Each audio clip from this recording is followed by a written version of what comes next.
रक्षाबंधन क्यों मनाया जाता है? राखी का त्योहार हिंदू पंचांग के अनुसार हर वर्ष सावन मास की पूर्णिमा तिथि को मनाया जाता है।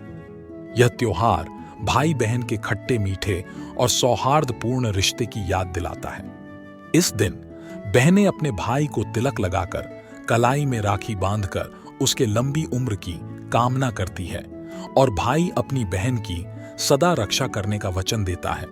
इस त्योहार को मनाने के पीछे कुछ प्रचलित कथाएं भी जुड़ी हुई है। एक पौराणिक कथा के अनुसार यह कथा हमें स्कंद पुराण, पद्म पुराण और श्रीमद् भागवत पुराण में मिलती है। कथा के अनुसार असुर राज दानवीर राजा बलि ने देवताओं से युद्ध करके स्वर्ग पर अधिकार कर लिया था और ऐसे में उसका अहंकार चरम सीमा पर कर ली थी। इसी अहंकार को चूर चूर करने के लिए भगवान विष्णु ने अदिति के गर्भ से वामन अवतार लिया और ब्राह्मण के वेश में राजा बलि के द्वार भिक्षा मांगने पहुंच गए। चूंकि राज बलि महान दानवीर थे तो उन्होंने वचन दे दिया कि आप जो भी मांगोगे मैं वह दूंगा। भगवान ने बलि से भिक्षा में 3 पग भूमि की मांग ली और बलि ने तत्काल हां कर दी, क्योंकि 3 पग ही भूमि तो देनी थी।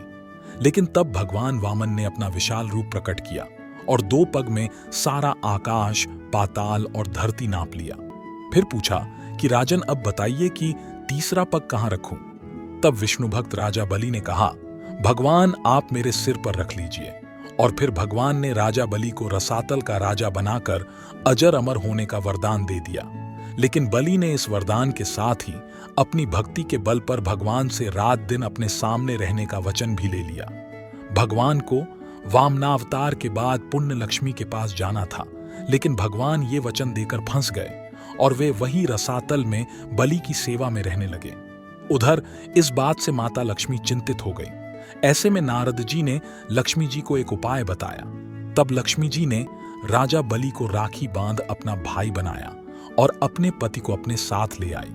उस दिन श्रावण मास की पूर्णिमा तिथि थी। तभी से यह रक्षाबंधन का त्योहार प्रचलन में है। अन्य एक पौराणिक कथा के अनुसार कहा जाता है कि प्राचीन समय में एक बार जब दैत्यों के राजा बलि ने देवताओं पर आक्रमण किया था, तब इसे देख देव इंद्र की पत्नी सच्ची काफी परेशान हो गई थी। राजा बलि द्वारा देवगणों को परेशान करता देख और इस युद्ध में देवताओं की विजय के लिए सच्ची ने भगवान विष्णु से सहायता मांगी। इसके बाद भगवान विष्णु ने सच्ची को एक धागा देकर कहा कि इसे अपने पति इंद्र की कलाई पर बांध देना, जिससे वह जीत जाएंगे। सच्ची ने विष्णु जी के कहे अनुसार इंद्र देव की कलाई पर वो धागा बांध दिया और उस युद्ध में उन्होंने राजा बलि को पराजित कर दिया। तभी से मान्यता है कि बहनें अपने भाई को और पत्नियां अपने पति को रक्षा सूत्र बांधकर उनकी लंबी उम्र और विजय की कामना करती हैं। और इधर भाई अपने बहन की, पति अपनी पत्नी की रक्षा का वचन लेते हैं।